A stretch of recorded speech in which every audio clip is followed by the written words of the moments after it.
Hello students, कैसे हैं आप। उम्मीद करता हूं कि आप लोग ये याद कर रहे होंगे, आपने इसको नोट किया होगा कि डायमेंशन किस तरीके से हमें याद रखनी चाहिए। और ये मेरा लेक्चर केवल फार्मूले ही मैं डिस्कस कर रहा हूँ। ये लेक्चर नंबर 7 है। कुछ डायमेंशनल फार्मूले हम और यहाँ पर डिस्कस करेंगे। उनमें से एक है efficiency of heat engine. Efficiency of heat engine. Efficiency of heat engine. थोड़ा सा याद रखने के लिए एफिशिएंसी को ईटा से दिखाते हैं। हीट इंजन हीट को वर्क में कन्वर्ट करता है, तो work output upon heat input. कितनी हीट उसे दी गई थी और हीट का कितना हिस्सा उसने वर्क में कन्वर्ट किया। तो वर्क की भी ml² T-2 और हीट इनपुट की भी ml² T-2। तो कितना आएगा? Dimensionless. m0 l0 t0 that is dimensionless. याद रखने का तरीका, efficiency of heat engine, work done या output work to the heat input. तो इस तरीके से आप इसे याद कर सकते हैं। थोड़ा सा याद रखिएगा तो आपको याद रहेगी ये।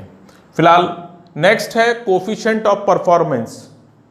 Coefficient of performance.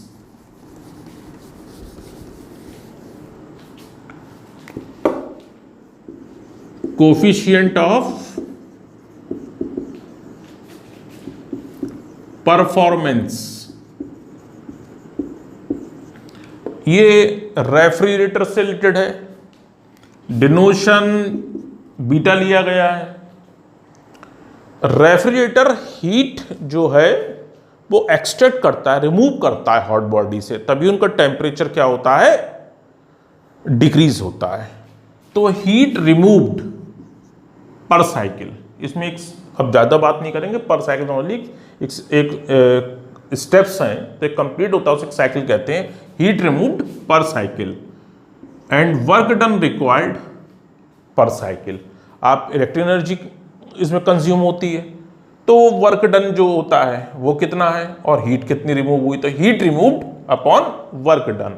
तो कोफिशिएंट ऑफ परफॉर्मेंस ये क्वांटिटी रेफ्रिजरेटर से कनेक्टेड है कि रेफ्रिजरेटर का coefficient of performance is defined as the ratio of heat removed per cycle. Is defined as the ratio of heat removed per cycle to the work required per cycle. ये भी कितना आएगा? Dimension less आएगा। m0 l0 t0। इसका मतलब क्या हुआ? Dimension less. तो ये दो आपकी पूरी हो गई। नेक्स्ट है यूनिवर्सल गैस कांस्टेंट। नेक्स्ट क्या है? Universal gas constant. वो देखिएगा, यूनिवर्सल गैस कांस्टेंट कैसे लिखेंगे। Universal gas constant.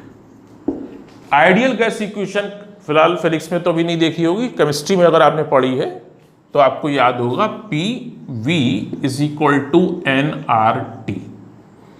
P pressure, V volume, N amount of gas in moles, R universal gas constant, यहां लिख देता हूं R। T temperature in kelvin. Temperature in kelvin is called absolute temperature. Absolute temperature किसे कहते हैं? Temperature in kelvin. तो R को find करना है, R को एक तरफ कर लो, PV upon NT। P pressure, ml-1 T-2 volume L3, N number of moles, इसे म्यू लिखते हैं, और T को K। तो कितना आया ये? ml² T-2 K-1 μ-1। किसी किसी बुक में म्यू नहीं दिखाया गया है, अगर ये भी लिखा है तो भी आप ठीक समझ लीजिएगा, लेकिन वो ठीक है तो ये बिल्कुल ठीक है। किसी किसी बुक में ये म्यू -1 नहीं लिखा गया है। इन लोगों ने क्या करा है, इन लोगों ने इक्वेशन यूज की है PV is equal to RT, लेकिन N मीन्स 1, उसका अमाउंट मोल्स में कितना है 1 है, तब PV is equal to RT लिख लेते हैं। तो कुछ बुक में ध्यान रखिएगा केवल लिखा है ml स्क्वायर T-2 K-1, और हम लोग क्या लिख रहे हैं ml square T-2 K-1 mu -1। तो ध्यान रखिएगा। थोड़ी और बात होते हैं, आइडियल गैस, फिजिक्स में जिसके आगे आइडियल लग जाए वो कॉपी या किताबों पर तो डेफिनेशन या प्रॉब्लम कंप्लीट होती है, लेकिन उसका प्रैक्टिकल अचीवमेंट नहीं होता है। ध्यान रखिएगा। आइडियल गैस यानी कोई गैस है ही नहीं हमारे सामने जो आइडियल गैस हो। तो ये जितने भी आप केमिस्ट्री में या किसी भी सब्जेक्ट में इस फार्मूले से जितने भी आंसर निकालते हैं वो प्रैक्टिकली वेरीफाई नहीं होंगे, कारण आप लगा रहे हो आइडियल गैस इक्वेशन, और आइडियल गैस होती नहीं है, बाकी सब रियल गैसेस हैं।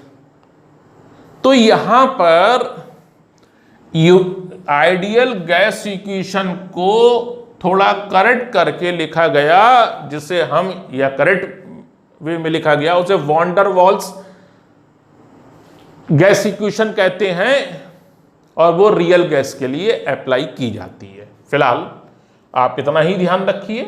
यूनिवर्सल गैस कांस्टेंट R निकालना है तो R कैसे निकालेंगे, आप इस तरीके से निकालेंगे। हो सकता है आपकी बुक में केवल इतना लिखा हो, उसने PV is equal to RT ले लिया है। PV is equal to RT का सीधा मतलब है उसने 1 मोल अमाउंट कंसीडर किया है। तो ये वो ठीक, तो ये बिल्कुल ठीक।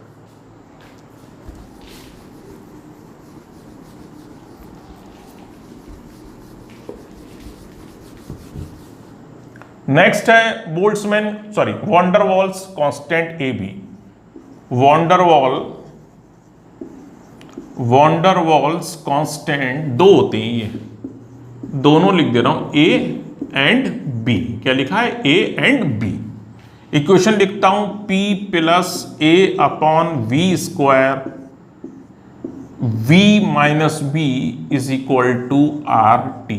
1 मोल अमाउंट लिखी गई है।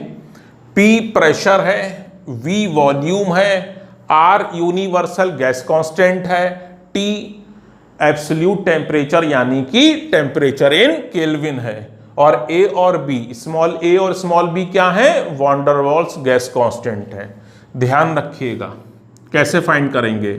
जब कभी भी दो क्वांटिटी किसी इक्वेशन में एडिशन या सब्ट्रैक्शन में रखी जाएंगी तो उनकी डायमेंशन सेम होगी, क्योंकि आप वेलोसिटी में वॉल्यूम को ऐड नहीं कर सकते। वॉल्यूम एक अलग क्वांटिटी है, वेलोसिटी एक अलग क्वांटिटी है, तो सेम क्वांटिटी में ही एडिशन होता है। यानी कि आपको यह बात दिमाग में रखनी है कि किसी इक्वेशन को इक्वेशन लिखी गई है फिजिक्स में x plus y is equal to z, तो x, y और z ये तीनों एक ही तरीके की क्वांटिटी को रिप्रेजेंट करेंगी। ध्यान रखिएगा, यह लिखा गया है x y plus p q is equal to r s. X y अलग अलग हो सकती हैं, लेकिन जो एक्स इंटू वाई क्वांटिटी होगी वही पी इंटू क्यू क्वांटिटी होगी, वही into r into s quantity होगी। तो सेम क्वांटिटीज के बीच ही एडिशन या सब्ट्रैक्शन पॉसिबल है। बोले सर कैसे? एग्जाम्पल देता हूं आपको।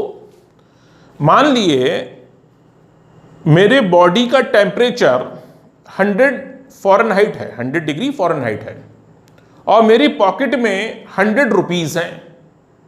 एडिशन बताओ, होगा ही नहीं।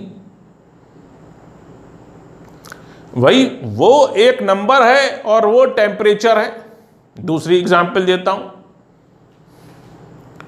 एक पर्सन जो कि 5 मीटर पर सेकंड वेलोसिटी से रनिंग कंडीशन में है, मोशन में है, और उसकी बॉडी का टेम्परेचर 100 डिग्री फ़ारेनहाइट है, एडिशन करो। बोले सर 105, नहीं, गलत हो गया। एक चीज बोल रहा हूं मैं वेलोसिटी, और दूसरा बोल रहा हूं मैं आपको टेम्परेचर। ये ऐड या सब्ट्रैक्ट नहीं हो सकती। डिफरेंट क्वांटिटीज के बीच केवल मल्टीप्लाई और डिवीजन हो सकता है, वो कोई दिक्कत नहीं है। जैसे एग्जाम्पल, मास और वेलोसिटी दोनों डिफरेंट है, दोनों का मल्टीप्लाई से एक नई क्वांटिटी बनती है जिसे हम क्या कहते हैं, लीनियर मोमेंटम कहते हैं। फोर्स इनटू टाइम इंटरवल, अलग अलग क्वांटिटी हैं, इनके मल्टीप्लाई से इंपल्स आता है। तो आपको ये ध्यान रखना है कि सेम क्वांटिटीज के बीच ही सब्ट्रैक्शन और एडिशन पॉसिबल है, लेकिन डिवीजन और मल्टीप्लिकेशन डिफरेंट क्वांटिटीज के बीच हो सकता है। डिफरेंट क्वांटिटीज के बीच क्या नहीं हो सकता, एडिशन नहीं हो सकता, सब्ट्रैक्शन नहीं हो सकता। फिलहाल अब आप यहां पर आ जाइए, इतनी बात पूरी हो गई। तो जरा देखिए, P के साथ प्लस में कौन है, A/b²। इसका सीधा मतलब है A/b² की जो डायमेंशन होगी वही प्रेशर P की होगी। लिख रहा हूं, dimension of A/v, v volume है, डायमेंशन ऑफ P बिल्कुल सही लिखा गया है, प्लस में है ये। तो डायमेंशन ऑफ A कितना आएगा, डायमेंशन ऑफ A आएगा dimension of P into v²। P pressure याद होनी चाहिए, रटी हुई एकदम, ml-1 T-2।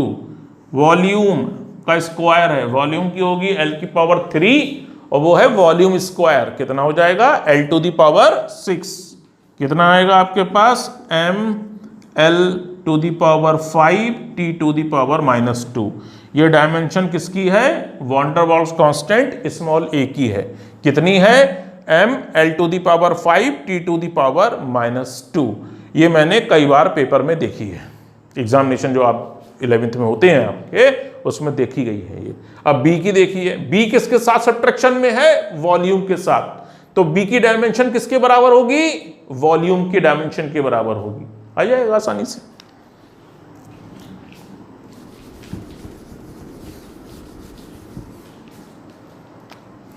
Dimension of B, dimension of volume V कितना आया, L3। ये रहा आपके पास van der Waals constant A and B की डायमेंशनल फार्मूला। तो यहां तक हो गए पूरे भैया। अब बात करते हैं बोल्ट्जमैन कांस्टेंट।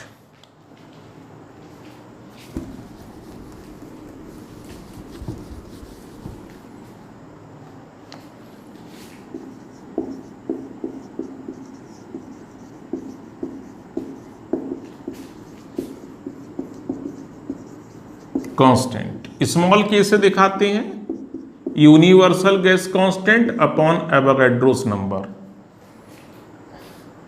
ये कांस्टेंट है, किसका रेशियो है, universal gas constant upon Avogadro's number. Avogadro's number एक नंबर है जो बताता है 1 मोल में कितने पार्टिकल्स हो सकते हैं, 6.023 10⁻23 वो नंबर है।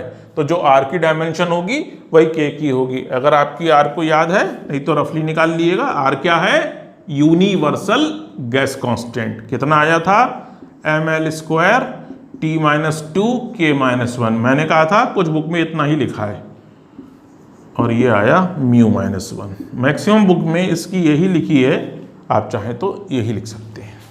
लेकिन यहाँ किसी किसी बुक में लिखा होगा एनर्जी अपॉन टेम्परेचर, इसके और भी फार्मूला एनर्जी अपॉन टेम्परेचर लिखा होगा, वो एनर्जी स्पेसिफाइड है। कभी देखिएगा आप बुक में लिखा होगा Boltzmann constant is equal to energy upon temperature. पूरी बात नहीं है, वो एनर्जी है पर मॉलिक्यूल।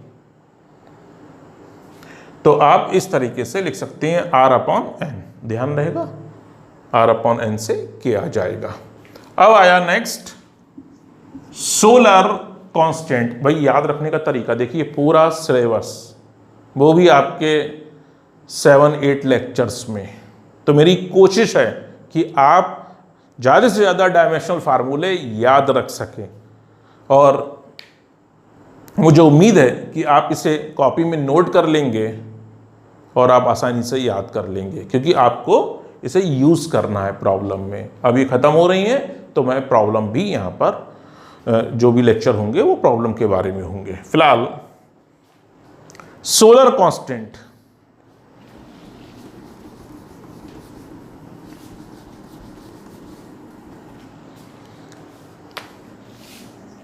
सोलर कांस्टेंट, ये solar energy received from sun per unit area per unit time interval. जो सोलर एनर्जी है normal to the light rays on the earth.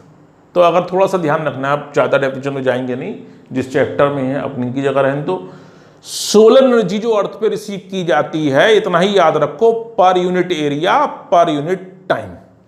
तो क्या बना, solar constant is equal to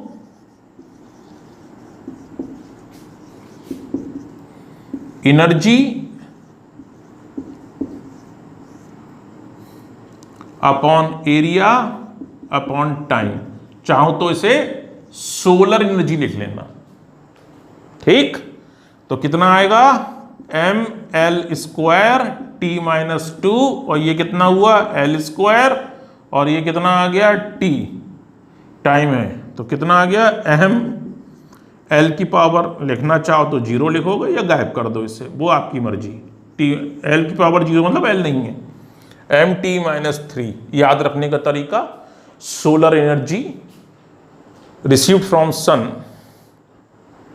पर unit area per unit time on the earth surface normal to the light rays या normal to the radiation.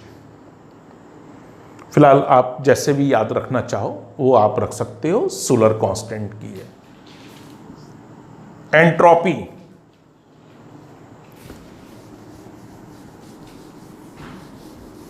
Next है entropy.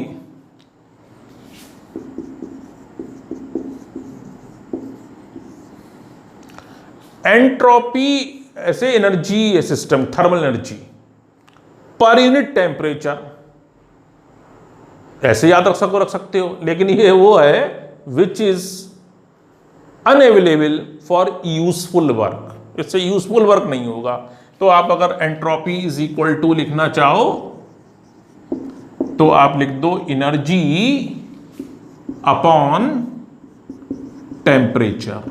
मैंने क्या कहा, ऐसी एनर्जी थर्मल एनर्जी सिस्टम की पर यूनिट टेम्परेचर जो कि यूजफुल वर्क के लिए अनअवेलेबल है due to random motion. Molecules के रैंडम मोशन भी होते हैं। तो फिलहाल एनर्जी अपॉन टेम्परेचर, याद करने का तरीका आप कुछ भी रख लो। तो यहां पर कितना आया, ml² t-2, और ये k कितना आ गया भाई, ml² t-2 k-1। This is entropy. Next है फ्रीक्वेंसी। वैसे हो चुका है डिस्कस, लेकिन फिर भी यहां पर ये इसके भाई बहन बंधु जो भी हैं तो उसे भी फिर से लिख दिया। वो देखिए फ्रीक्वेंसी, बहुत छोटी सी बात, एफ से दिखाते हैं या न्यू से दिखाते हैं या आपका स्मॉल एन से। F is equal to 1/t। कितना आएगा आंसर, t-1। नेक्स्ट है एंगुलर फ्रीक्वेंसी। एंगुलर वेलोसिटी पूछे, वो भी वही एंगुलर फ्रीक्वेंसी ओमेगा से दिखाती है। वो एंगुलर वेलोसिटी की भी वही आएगी और डिनोशन भी वही है, ओमेगा। फिर से बता दूं, ये W नहीं है, ये ओमेगा है। कौन, इसके बारे में बात कर रहा हूं। ओमेगा 2πf लिख दिए। कितना आएगा, 2π तो एक नंबर हो गया, दिस इज t-1 1। किसकी? Angular frequency. हो सकता है कभी आपसे पूछ ले what is the dimensional formula of angular frequency, ज़्यादा दिमाग मत लगाइएगा। Omega is equal to 2πf, 2π एक नंबर, f की कितनी आएगी? t-1। नेक्स्ट वेवलेंथ, इसे भी शायद पहले डिस्कस कर चुका हूं मैं। वेवलेंथ सिंपली डिस्टेंस है, distance travelled by the wave during one time period. तो वेवलेंथ का डिनोशन लैम्डा, और लैम्डा की सिंपली लेंथ आएगी l। एक है wave number, wave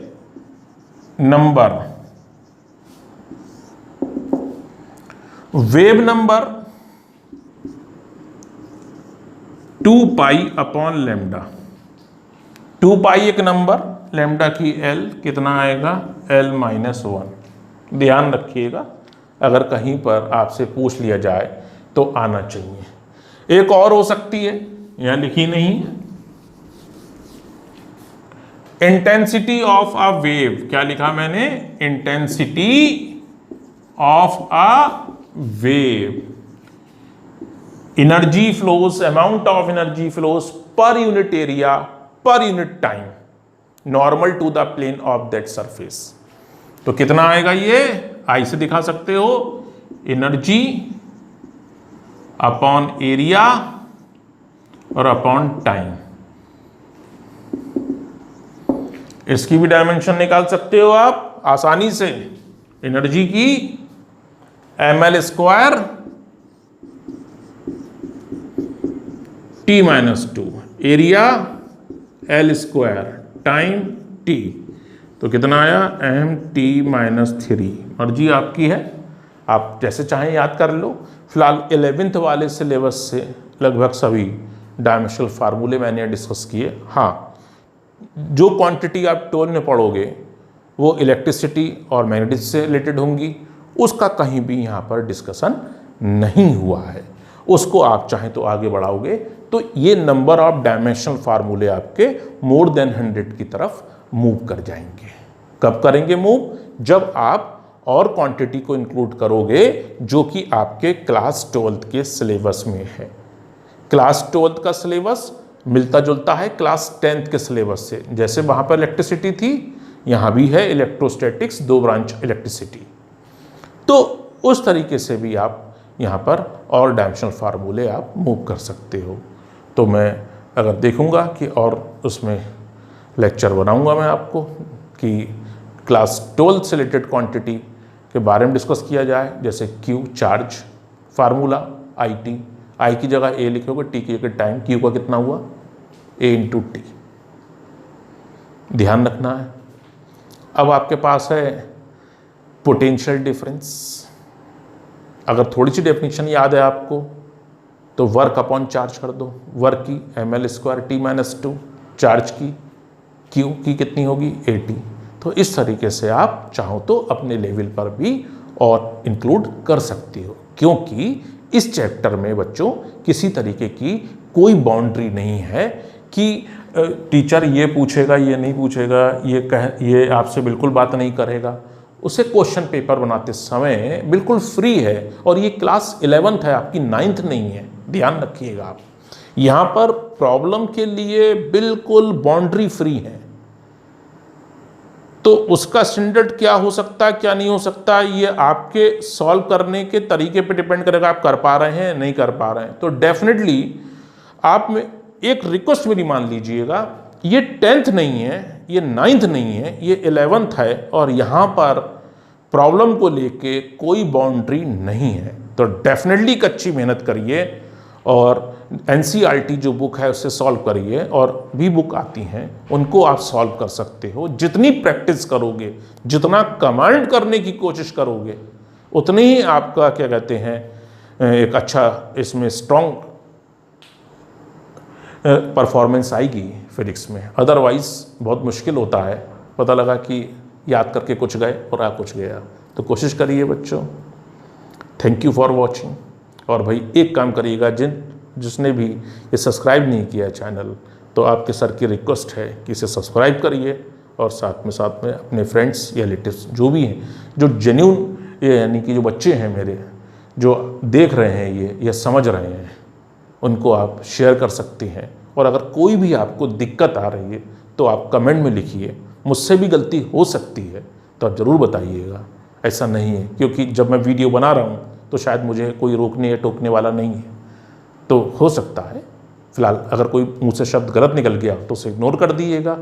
thank you for watching, goodbye, take care.